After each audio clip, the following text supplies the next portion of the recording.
Halo pemirsa dimanapun Anda berada, kembali lagi bersama channel Mystery Box Story. Nah guys, pernahkah kalian merasa panik saat simbol baterai di sudut kanan atas ponsel kalian berubah menjadi merah? Bagi kebanyakan orang, itu hanya tanda untuk mencari kabel pengisi daya. Namun bagi Aris, itu adalah awal dari sebuah mimpi buruk yang tidak masuk akal. Sebuah teror yang membuktikan bahwa teknologi yang kita ciptakan terkadang menuntut bayaran yang lebih mahal daripada sekedar pulsa atau kuota. Bayaran itu adalah sisa napas kita. Dan inilah kisah dari baterai 1%. Nah guys, tapi sebelum kita masuk ke dalam ceritanya, buat kalian yang belum subscribe, silahkan subscribe dulu channel ini agar saya semakin semangat untuk ngebuat konten buat kalian.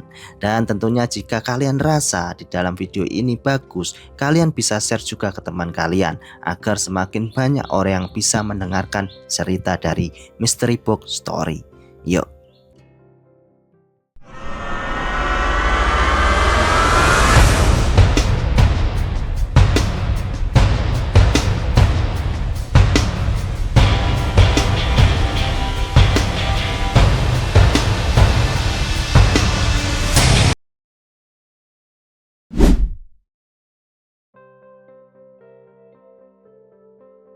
Malam itu, suasana sebuah kota sedang diguyur hujan deras yang seolah tak kunjung usai.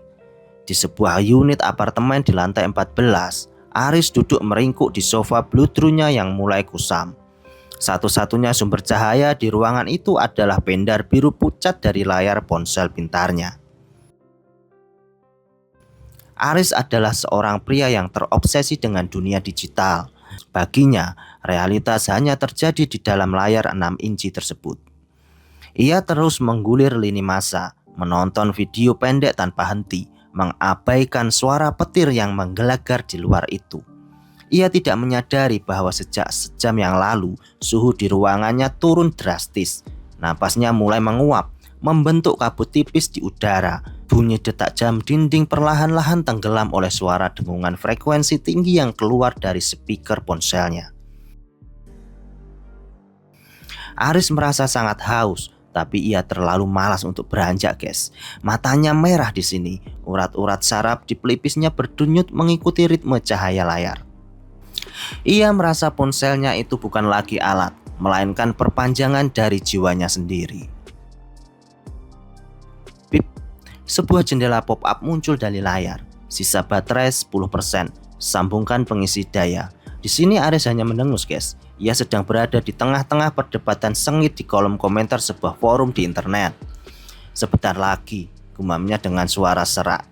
Ia tidak menyadari bahwa saat ia menekan tombol keyboard virtual, ujung jarinya terasa seperti tertusuk jarum halus. Setiap kali baterai berkurang 1%, lampu di apartemennya meredup secara sinkron. Seolah-olah gedung itu sendiri sedang kehabisan napas. Aris mulai merasakan pegal yang tidak wajar di punggungnya. Sebuah rasa lelah yang sangat berat, seolah ia baru saja berlari maraton. Namun, adiksi digitalnya menang. Ia terus masuk lebih dalam ke lubang kelinci internet, tidak menyadari bahwa bayangan di dinding mulai bergerak tidak selaras dengan gerakan tubuhnya. Bayangan itu tampak lebih gerak, lebih hidup, sementara tubuh asli Aris mulai layu. Angka di layar menunjukkan sisa 5%. Aris mulai merasakan pusing yang hebat. Pandangannya mengabur, namun tulisan di layarnya justru terlihat semakin tajam. Seolah-olah huruf-huruf itu timbul dan ingin melompat keluar. Ia mencoba meletakkan ponsel itu untuk mengambil minum, tapi tangannya terlalu kaku di sini, guys. Otot-otot lengannya terasa mengeras seperti semen. Keanehan mulai terjadi. Aris melihat bahwa setiap kali ia menarik napas, presentasi baterai bertahan lebih lama. Namun, setiap kali ia membuang napas, angka itu bersiap untuk turun. Ia mulai menyadari sebuah pola mengerikan. Ponsel ini tidak lagi mengkonsumsi listrik dari baterai litiumnya, melainkan mengkonsumsi energi kinetik dan termal dari tubuh Aris. Ruangan itu kini sangat gelap.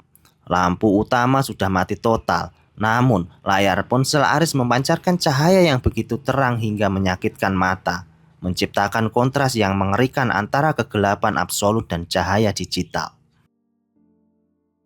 Dan akhirnya momen itu tiba, guys. Dengan suara klik digital yang terdengar seperti suara tulang patah, angka di layar berubah menjadi 1%. Dan di detik itu juga, Aris merasakan jantungnya berhenti berdetak selama 1 detik penuh.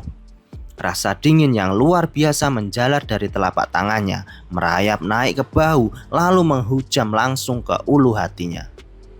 Ponsel itu kini tidak lagi seperti plastik dan kaca, rasanya hangat, berdenyut, dan memiliki tekstur seperti kulit manusia. Aris mencoba berteriak, tapi suaranya hilang. Tenggorokannya terasa kering seolah semua cairan di tubuhnya telah menguap. Di layar ponsel tidak ada lagi aplikasi sosial media. Yang ada hanyalah sebuah grafik detak jantung yang bergerak sangat lembut. Aris menyadari dengan horor yang mendalam, grafik itu adalah detak jantungnya sendiri. Dan jika angka 1% itu berubah menjadi 0%, grafik itu akan menjadi garis yang datar. Dalam kondisi setengah sadarnya itu, Aris mulai melihat isi dari ponselnya. Bukan sekedar folder atau file, melainkan ruang kosong yang tak terbatas di balik layar kaca itu. Ia melihat wajah-wajah orang asing yang terperangkap dalam piksel-piksel cahaya. Mulut mereka terbuka seolah sedang berteriak dalam keheningan biner. Ponsel itu kini mulai mengeluarkan kabel-kabel halus menyerupai serat saraf dari lubang pengisian dayanya.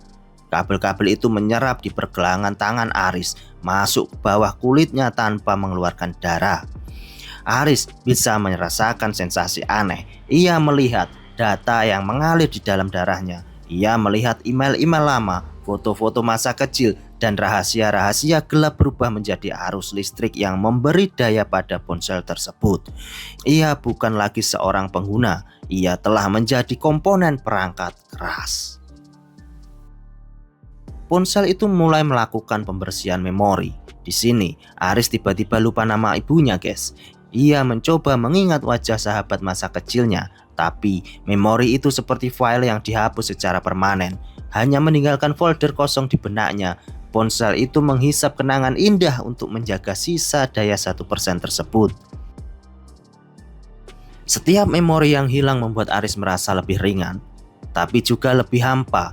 Ia menyadari bahwa jika ia tidak segera bertindak, ia akan menjadi cangkang kosong tanpa identitas, guys. Air matanya mengalir di pipi yang kempot, tapi air mata itu berubah berwarna hitam, seperti tinta printer yang bocor. Dan di luar, badai semakin mengamuk, petir semakin menyambar-nyambar seolah ingin memperingatkan dunia tentang anomali yang terjadi di lantai 14 itu. Suara bising white noise mulai memenuhi ruangan. Aris melihat televisi di sudut kamar menyala sendiri, hanya menampilkan bintik-bintik hitam putih. Dan dari balik bintik-bintik itu, sebuah tangan digital mencoba keluar. Ponsel di tangan Aris bergetar hebat, mengirimkan sinyal kepada perangkat elektronik lain di ruangan itu untuk ikut berpesta pora atas energi kehidupannya. Aris mulai melihat realitas yang terfragmentasi. Meja makannya tampak seperti tumpukan kode bar yang rusak. Pintunya terlihat seperti pintu keluar di video game lama. Ponsel itu sedang merestrukturisasi otak Aris agar bisa mengenali dunia digital. Ia mencoba menutup matanya, tapi kelopak matanya terasa transparan. Ia tetap bisa melihat layar ponsel itu menembus kulit matanya sendiri. Tidak ada tempat untuk bersembunyi. Dengan sisa tekad yang tersisa, Aris memutuskan untuk melakukan perjuangan terakhir. Jarak ke meja tempat kabel charge berada hanya sekitar 3 meter. Namun, di bawah pengaruh 1%, setiap meter terasa seperti 1 dekade kehidupan. Aris menjatuhkan diri dari sofa, merayap di atas karpet yang kini seperti sirkuit tajam yang menyayat kulitnya. Setiap gerakan otot yang ia keluarkan adalah energi, dan ponsel itu dengan rakus mengambilnya. Aris bisa melihat kulit tangannya mulai mengeriput dan berubah menjadi abu-abu dalam hitungan detik. Ia menua dengan sangat cepat, guys. Giginya mulai goyah dan pandangannya hanya menyisakan lubang kecil di tengah. Fokusnya hanya satu, ujung kabel berwarna putih yang menggantung di pinggir meja seperti tali penyelamat di tengah samudra yang ganas. Saat Aris hampir mencapai meja, ponselnya mengeluarkan suara. Itu adalah suara ayahnya yang sudah meninggal 5 tahun yang lalu. "Aris, lepaskan saja, istirahatlah, di sini sangat tenang," bisik suara itu dari speaker yang pecah. Aris tertegun. Layar ponselnya menampilkan video masa kecilnya di taman bunga bersama sang ayah. Video itu sangat jernih, jauh lebih indah dari kenyataan. Ini adalah pertahanan terakhir dari entitas di dalam ponsel itu. Ia menggunakan rasa rindu dan duka dari Aris sebagai pengalih perhatian. Jika Aris berhenti merangkak selama 10 detik saja, proses penyerapan akan selesai dan Aris merasakan godaan yang sangat luar biasa untuk menyerah. Untuk membiarkan dirinya ditarik ke dalam dunia digital yang penuh warna itu daripada menanggung rasa sakit di dunia nyata. Namun, setetes keringat jatuh ke layar, menciptakan distorsi pada wajah ayahnya, mengingatkan Aris bahwa semua ini hanyalah manipulasi data. Tangan Aris yang gemetar akhirnya berhasil menyentuh kaki meja. Dengan tenaga yang berasal dari adrenalin terakhirnya, ia menarik tubuhnya ke atas. Ia melihat kabel pengisi daya itu, tapi ada masalah. Kepala kabelnya itu tampak tertutup oleh lapisan kristal digital yang keras. Ponsel itu menolak untuk diisi dari daya sumber luar, guys. Ia lebih suka mengkonsumsi energi biologis Aris yang lebih murni. Aris menggunakan giginya untuk mengupas lapisan kristal itu. Rasa pahit logam dan sengatan listrik membakar lidahnya. Pada saat yang sama, indikator 1% mulai berkedip merah dengan sangat cepat. Itulah tanda bahwa daya hampir benar-benar habis. Dan jika ponsel itu mati sebelum terhubung, jiwa Aris lah yang akan ikut terhapus bersama sistem operasi ponsel tersebut. Dalam satu gerakan yang sangat presisi dan penuh keputusasaan, Aris menghujamkan konektor kabel ke lubang pengisian daya ponselnya. Dan boom! Bukan suara ledakan fisik, melainkan ledakan sensorik. Aris merasa seperti dihantam oleh kereta api yang terbuat dari cahaya. Aliran listrik dari gedung apartemennya itu mengalir deras melalui kabel, masuk ke dalam ponsel dan melalui kabel saraf yang memang menempel di tangan Aris. Listrik itu menghantam jantungnya seperti defibrilator alami.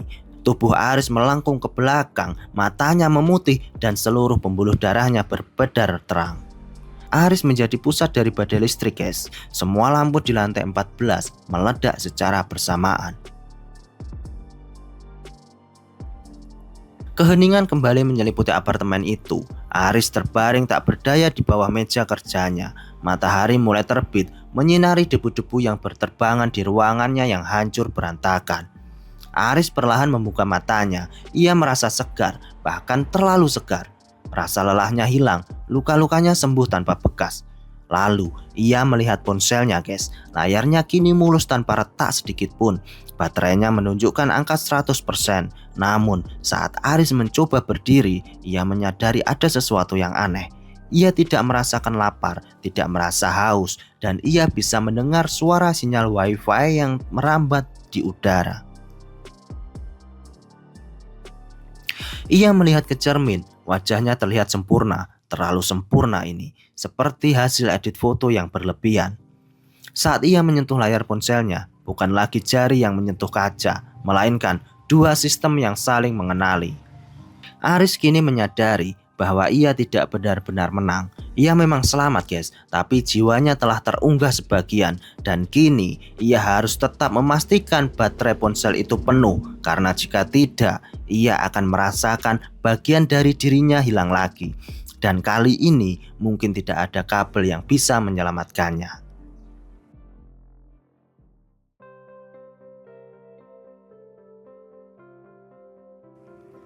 Nah guys, jadi seperti itu cerita di video kali ini.